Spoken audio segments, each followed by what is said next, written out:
Okay, so we started with our skeleton. We have now fleshed out the skeleton with paint. Paint is dry, so now we are going to apply the skin. And we're going to beautify the picture and make it look more like Monet's original. Okay, so I've selected 4 colours for the sky. A medium blue, a light blue or sky blue, white, and I'm going to use a little bit of a very light purple. These are Pentel colours, so again, anything similar to this in any set. So the first one I'm going to use is a medium blue. I'm going to snap myself off a couple of centimetres. And this is going to be scrumbled. Scrumbling, by scrumbling I mean that we have the pastel on its side and we lightly rub as if we were rubbing a penny under a piece of paper to get an impression. So that's the kind of pressure I'm using.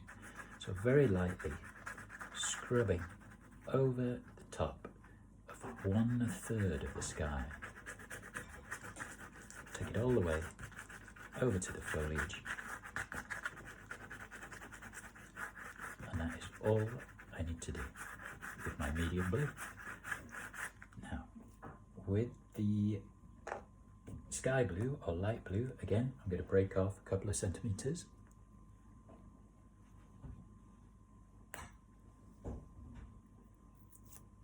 And now I'm going to scrumble over the top 2/3 of the sky.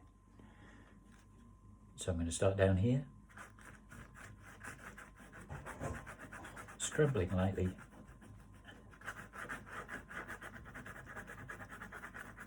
just using my thumb to push that pastel around. And I'm going over the top of the sky as well. So I'm doing from here up to the top. So again, just lightly scrumbling. Those ridges are picking up oil pastel.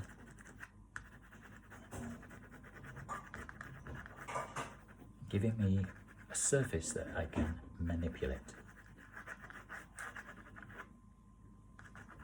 Okay. So we didn't have to be very careful with that.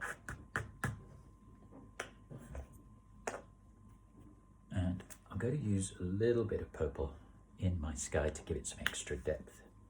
So again, breaking off 2 centimetres approximately of the oil pastel. And with that, I'm going to very lightly, very patchily, do a broken scattering of purple in the sky, just in that top 2/3. That'll do. Right, now we need to be a little bit more careful. So what I'm going to do is use the white one. I'm going to be scrumbling, so it's going to be on its side. I'm going to push it with my thumb. What I'm going to try and do is reduce the intensity of the orange until it has almost disappeared.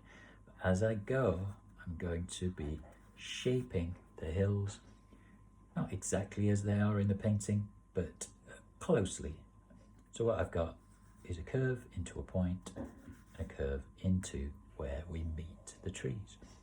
I'm also going to be shaping my trees as I work my way across, and I'm going to scrumble the entire sky. But first, I'm going to work over the orange because I want that orange to be very, very pale. So even if I almost get rid of it, it's still going to be working away under the white surface. So I'm just following into the dip, following my curve into the tree, and almost obliterating that orange paint. And then I'm going to work my way around my tree shapes. Again, I'm not too worried about the shapes I'm making at the moment, as long as the sky comes down below the height of the tree line, because So I'm actually going to be laying the trees on top, the sky being the furthest thing away in the picture. So again, working my way around the shorter, squatter brothers, just under that branch, into the branch, Snowman's arm. So I've done my shaping, I've shaped the hills, I've gone around the tree shapes, making sure the sky comes down below the height of those, and then I can lightly scrumble the rest of the sky all the way to the top.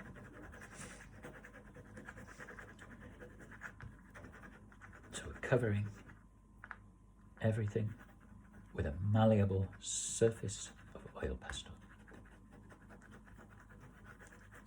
Okay, now, so I have got my medium blue down the top third, my sky blue covering the entire top 2/3, and then I've got the white shaping the hills, shaping the trees, and then working up through the sky, making sure I've got a nice surface of oil pastel.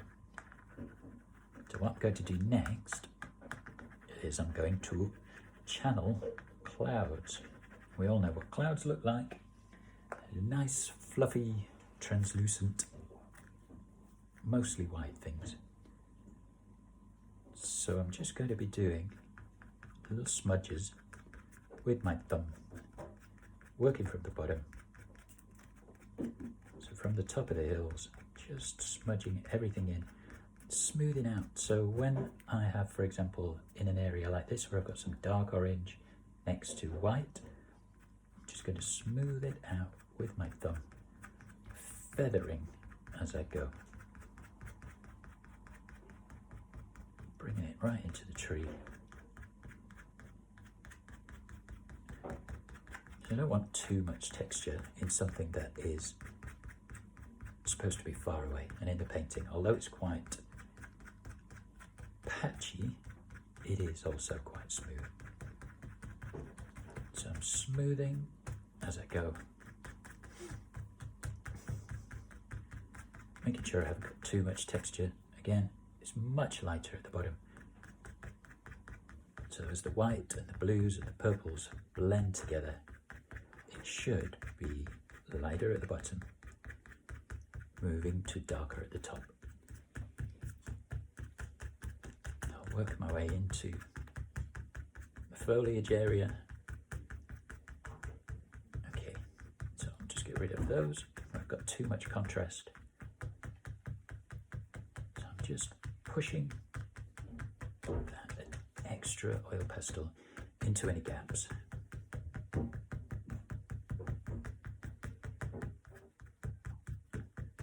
Okay, right, that's covered most of it. Now, the very last thing I'm going to do with the sky is I'm going to use my white again.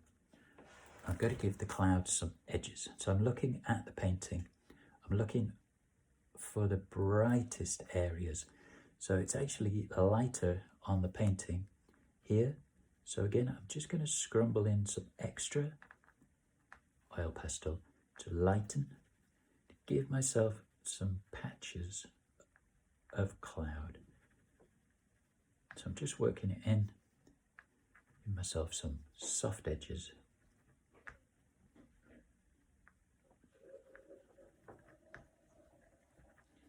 I'll take that up.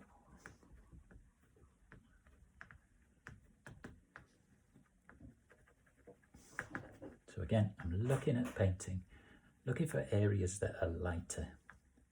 So here on the left, with a slightly lighter area sweeping up into the left-hand corner.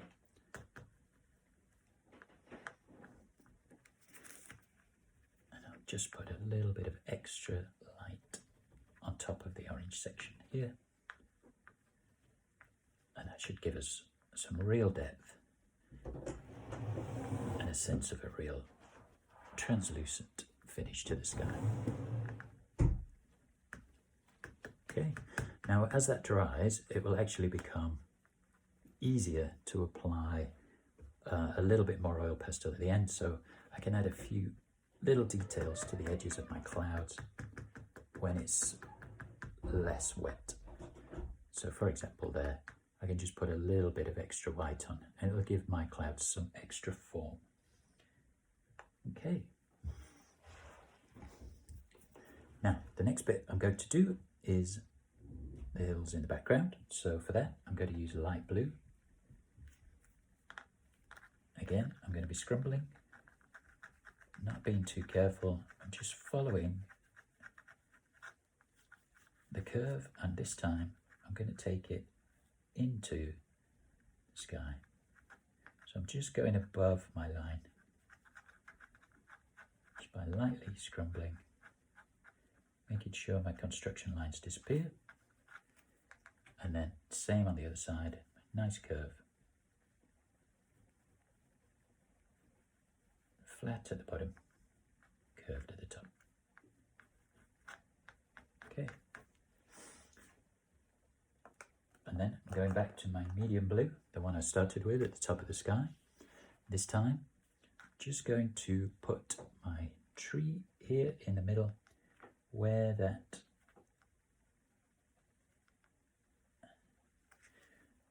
line of hills dips, we have a tree. And then it rises and it comes down again, and on the very left hand edge we have a tree. So if you just think of the tree as an egg standing on its pointy end, so we have the top part of the egg sticking up, and you'll notice that the tops of the trees go past the height of the hills. So this tree, I'm just going to make it a little bit fluffier at the top, just to give it a little bit more of a tree shape. Okay, and then I'm now going to add in the two bushes, what we call the eyebrows. So again, they are flat at the bottom and curved at the top.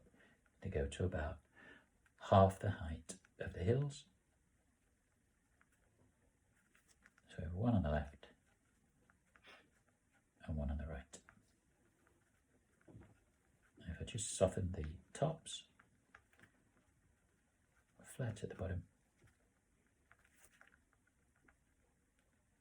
So I'll just break that line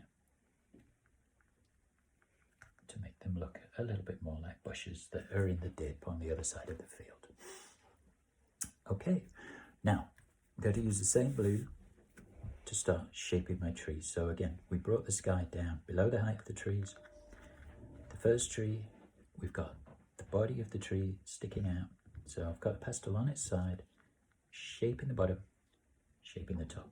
I call the first tree Lisa Simpson because it's got a kind of spiky head, reminiscent of Lisa's hair.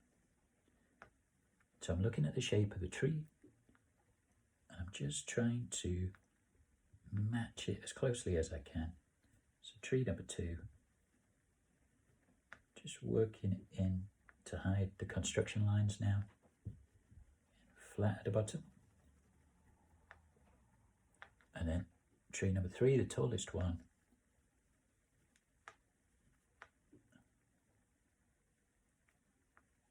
So again, I'm just scrumbling it in, just trying to match the shape as closely as I can, hiding my construction lines. And the same with the 2 shorter squatter brothers. Flat at the bottom, just pressing on a little bit harder to get rid of the construction lines. Okay, and that should do it. Okay, so we have so far been scrumbling, so we've had the pastel on its side and we've been pushing it around with our thumbs, letting the pastel do all the work for us. What we're going to try and do now is we're going to try some striking. So we're going to choose a light green. This is actually called number 19 grey green. So we're going to be using this one. What we're going to try and do is we're going to put the highlights onto the trees. So on the right shoulder of each of the trees, you've actually got the sun striking the top of the tree, and we've got a highlight here. It shows up as a light green patch here, here, here, here, and here. So instead of pushing around with our pastel, what we're actually going to be doing is striking at an angle. We're not going to be striking vertically up and down because the pastel won't work, nothing will come off. If we strike with an inflection at a slight angle, we will build up a series of marks. So I'm aiming at that section and I'm scattering a series of light green marks in that area.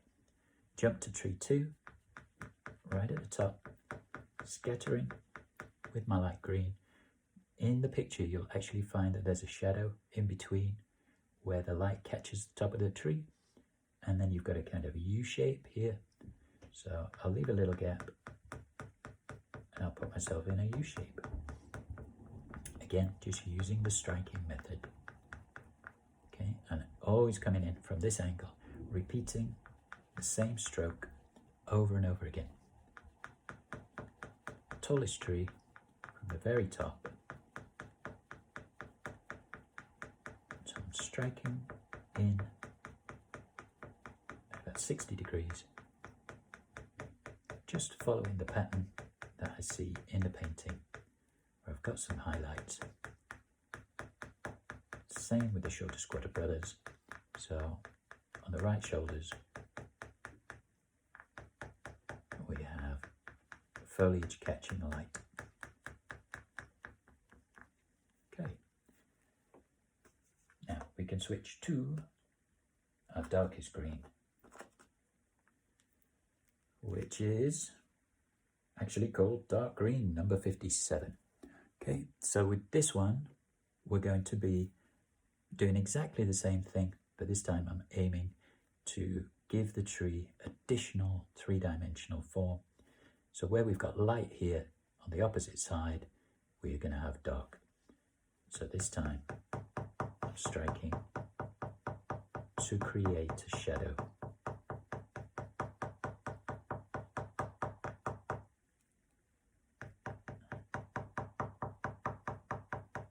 That's tree number 1. Tree number 2, again, we said there was a gap there.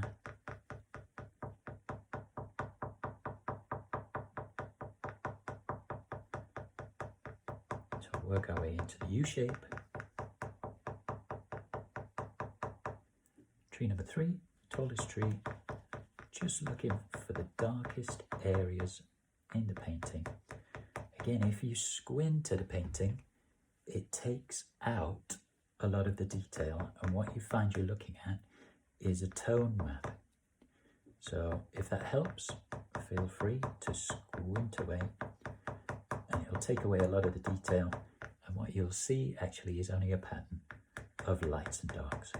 I'm moving from the tallest tree base across into the 2 shorter squatter brothers on the right hand side, with a scattering of dark green. Okay. Now, switching to a number 92, a violet. So where I have been striking into the trees from above, I'm now going to be striking into the trees from below. Because in the actual painting, there's quite a bit of purple involved in the shadows under the trees, so it gives it additional depth, but also gives it that sense of being further away. So this time, instead of striking down that way, I'm going to be striking up that way. So I'm coming from the field, looking at the original painting. I can see how Monet has built his shadows up from below. So again, I'm following my very, very first line and working my way up in little patches.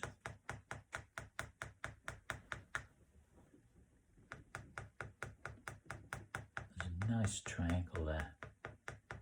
Just looking at the shapes that have been made for me.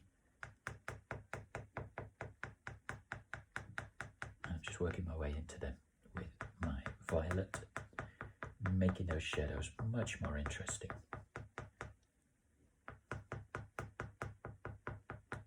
So nicely scattered, not in blobs. Okay.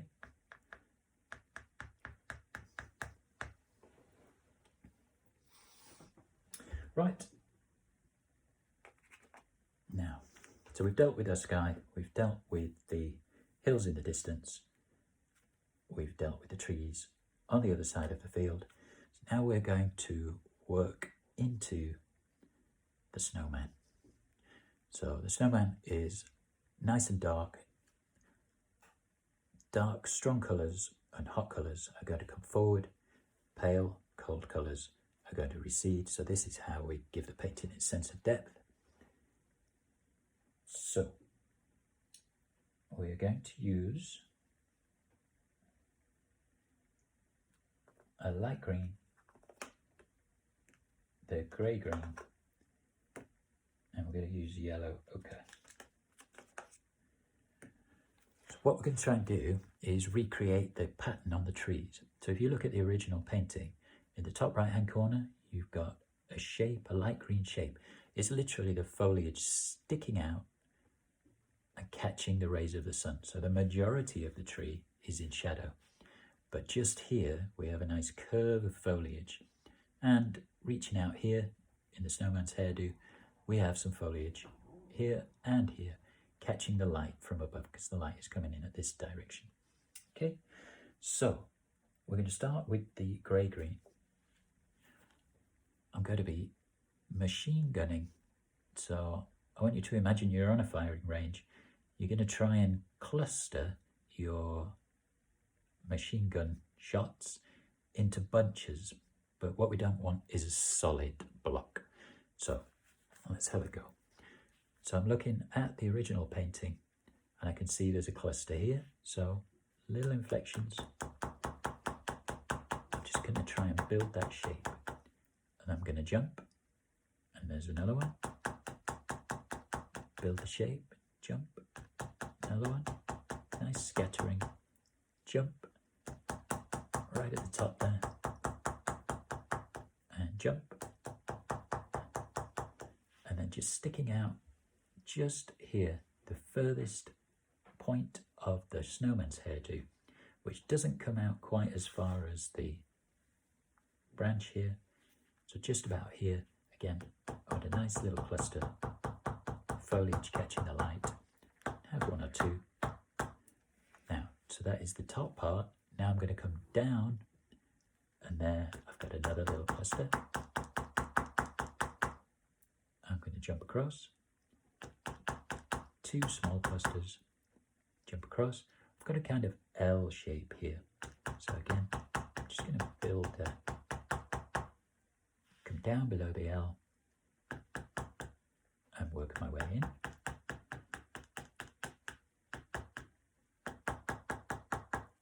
Now just here we have 1, 2, 3 clusters. So I refer to these as the traffic light, but in this traffic light all the lights are green. So here's the top light, come straight down, second light, nice broken cluster, straight down. In the body of the snowman, this one actually bends out to the left, and we end up with a shape like this. We'll move across to the snowman's arm. Here, just at the top, it's just catching a little bit of the sun. A very broken cluster here.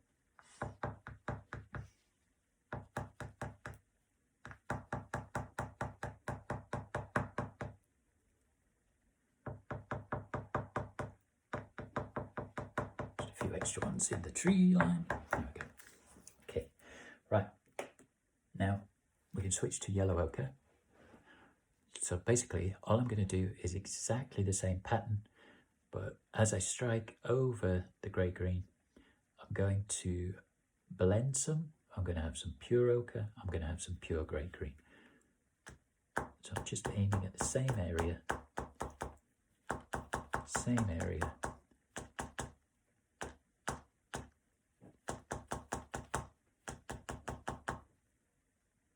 Working my way across. Giving my patches of light just a little bit more depth.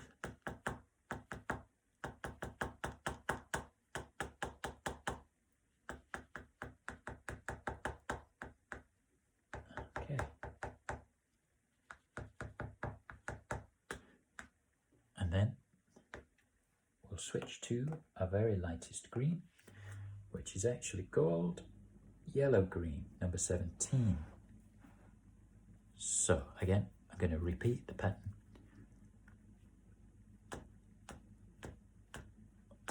Just a few of those. This is where the light is really showing up.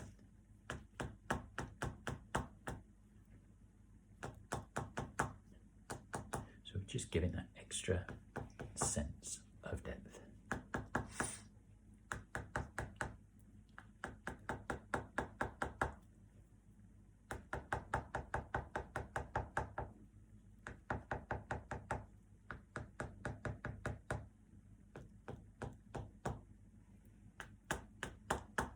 Okay, and a few random ones in there. Okay. So we dealt with our light. And now the shadows. So again, we're going to come back in with our darkest blue, which is Prussian blue, number 24. So what I'm going to try to do is now turn this rather messy bit into a more clustered sense of foliage. So, for example, just where this green peters out, we've got foliage in shadow here. So I'm going to do exactly what I did with the greens and ochres and yellows, but this time I'm going to use Prussian blue, and I'm going to use violet as well. So what I want is a neatish cluster, but again, quite broken. But I'm transferring from the shadow of the painting into the sky. So I'm crossing from the shadow of the pre-painting into the worked sky. So just underneath this blob of green here, this bit of foliage, we've got a little scattering there. So I get a nice cluster. And a jump, cluster, jump, cluster. So just where the paint expires, I start in the paint and move into the sky.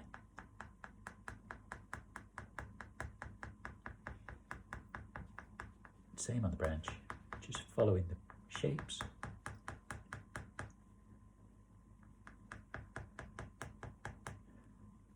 And this is where we have an upside down Y shape coming off that snowman's arm. Nicely scattered.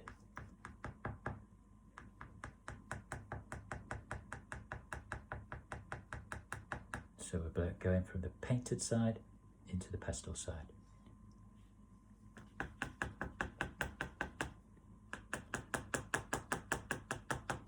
So again, I'm just looking at painting, looking for those shadows, looking for the areas that are clustered together to give it additional depth. And you can see we don't have to paint our sky because we pre-painted it.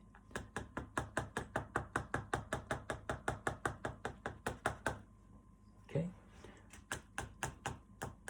and we can just have a liberal scattering of that Prussian blue in there. Okay, and we'll repeat the process using our violet. So again, I'm going back into my little clusters.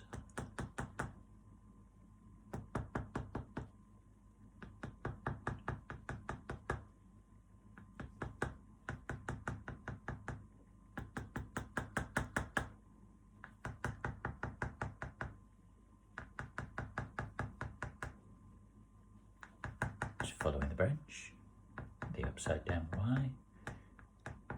Now Monet has used the upside down Y to break the monotony of this bouncing ball motif. So he's brought that Y right into the middle of one of those M's. Now the purple continues, the violet continues into the tree, keeping our clusters nice and neat.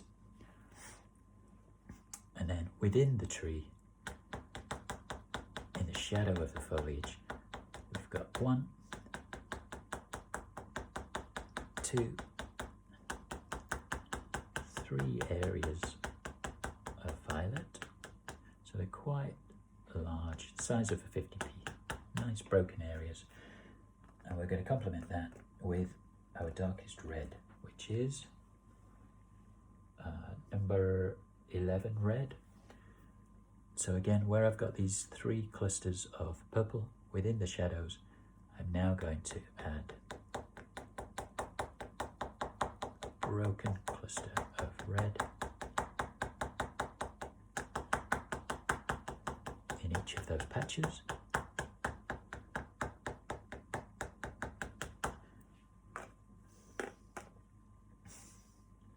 And now I'm going to switch to number 8 brown. I'm just going to work into the same area.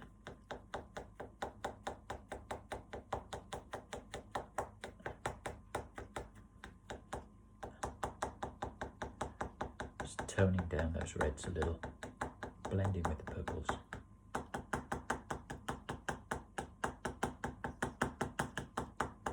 Okay. Right. Now I'm just going to smudge those. So I'm just going to stab them with my thumb to blend them.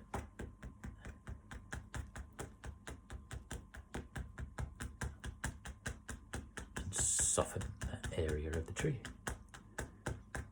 Now the last thing I'm going to do is I'm going to take my black. I'm just going to rework the patchwork of shadows as per the original painting. So where I've done some highlighting in these areas, I'm just going to work a broken line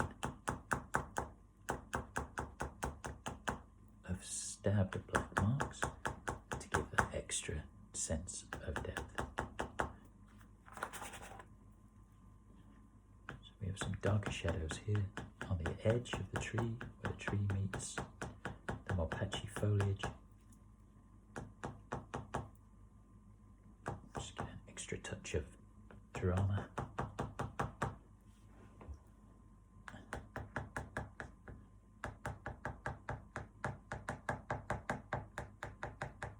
Following the pattern that Monet set out for us.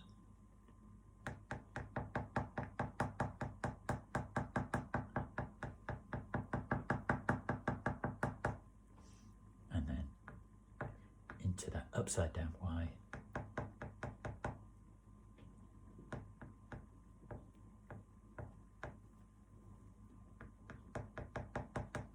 And that is the big tree pretty much taken care of.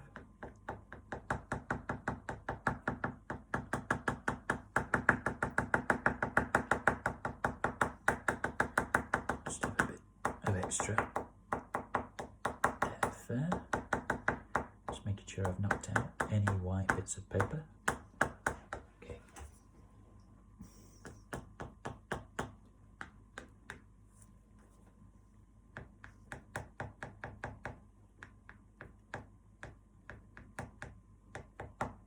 And that's our big tree.